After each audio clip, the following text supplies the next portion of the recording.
Abalewi igice c'indwi. Icagezwe co ku kimazi c'impongano. Iki nico cagezwe co ku kimazi c'impongano kizoba ari kera cane, aho bakererera ikimazi co kwonswa azaba ariho bakererera ikimazi c'impongano.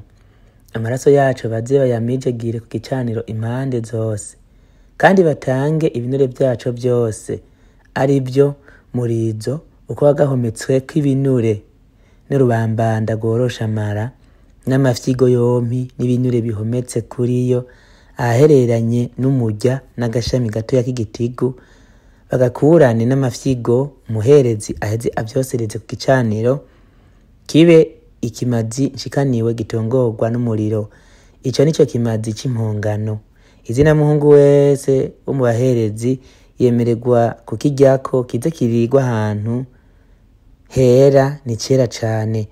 Nk'uko bigenzwa ku kimazi gitangirwa ibyaha, niko bigenzwa ku kimazi c'impongano. Icagezwe cavyo ni kimwe. Umuherezi ahereje iyo mpongano niwe kizoba iciwe, kandi umuherezi ahereje ikimazi c'umuntu uwo ari we wese co kwonswa, uwo muherezi nyene azaba ari we atwara urusato rw'ico kimazi coshejwe atanze.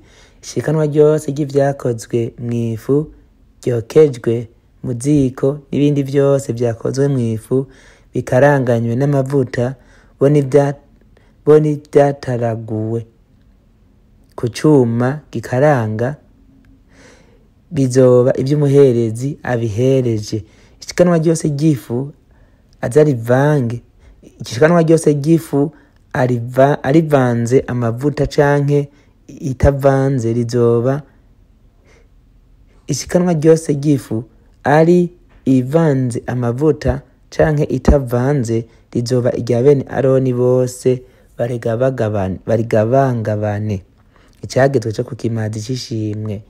Iki nico cagezwe co ku kimazi c'ishimwe umuntu azonshikanira niyagitanga kubwo gukenguruka. Ico kimazi co gukenguruka aza gitangane n'udutsima tutambiwe twacumbanywe n'amavuta ya elayo, bo n'utundi dutsima tubehuye tutambiwe nyene twasutsweko amavuta, n'utundi nyene twacumbanywe n'amavuta twacumbwe mw'ifu igogoretse ivangishijwe amavuta ngo ihwane.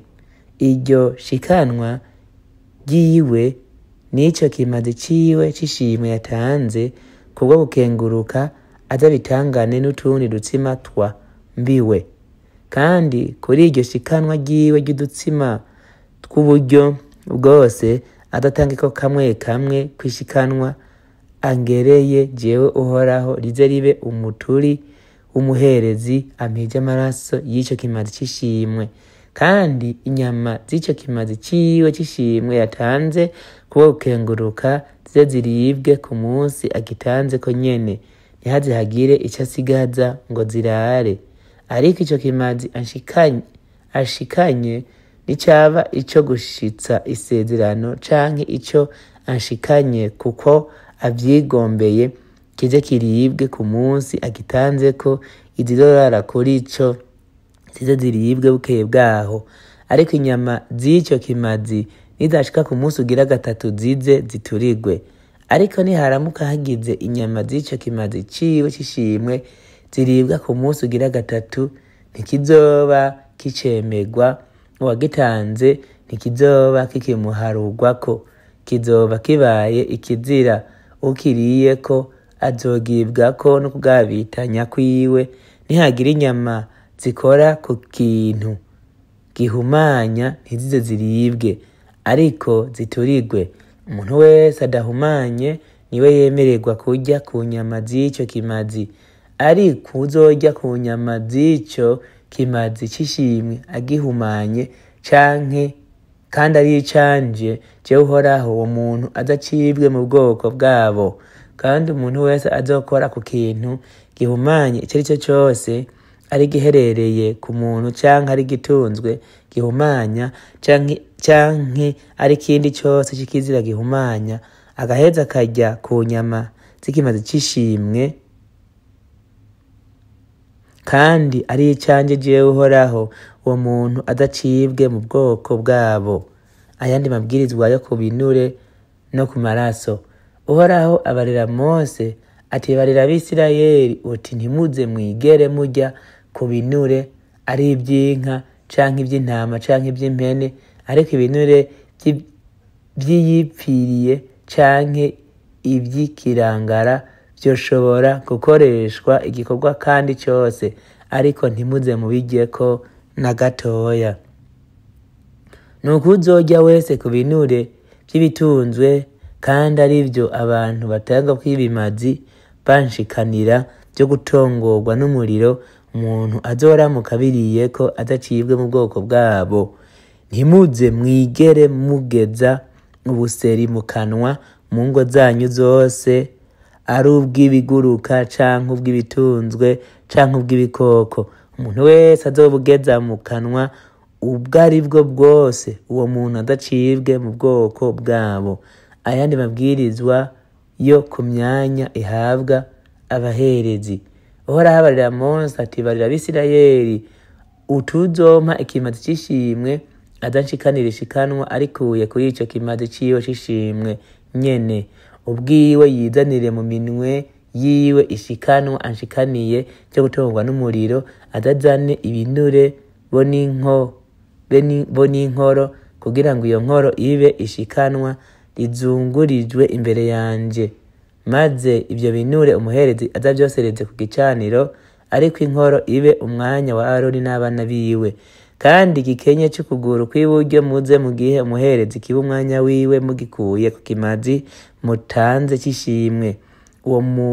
Uwo muri bene Aroni azohereza amaraso n'ibinure vy'ikimazi c'ishimwe azaba ariwe ahabwa igikenye c'ukuguru kw'iburyo kuba umwanya wiwe, kuko ya nkoro ishikanishwa kuzunguzwa na ca gikenya c'ukuguru kigerewe abaherezi bishinguye ku bimazi vy'Abisirayeli vy'ishimwe, bihaye Aroni umuherezi n'abana biwe kuba umuturi bazohora bashingura mu Bisirayeli ibihe byose.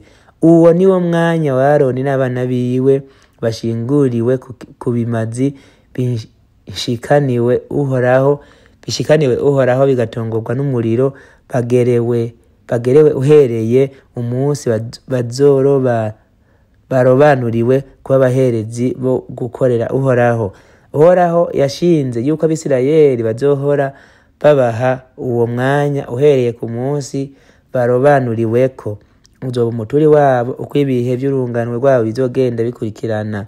Ico nico cagezwe co ku kimazi co konswa, nico kwishikanwa ry'amafu, nico ku kimazi gitangirwa ivyaha, nico ku kimazi c'impongano, nico ku vyo kwinjiza abaherezi mw'ibango, nico ku bimazi vy'ishimwe. Ivyo Uhoraho yageze Mose ari ku musozi Sinayi ku munsi yageze Abisirayeli kumuzanira amashikanwa aho nyene mu bugaragwa bw'Isinayi.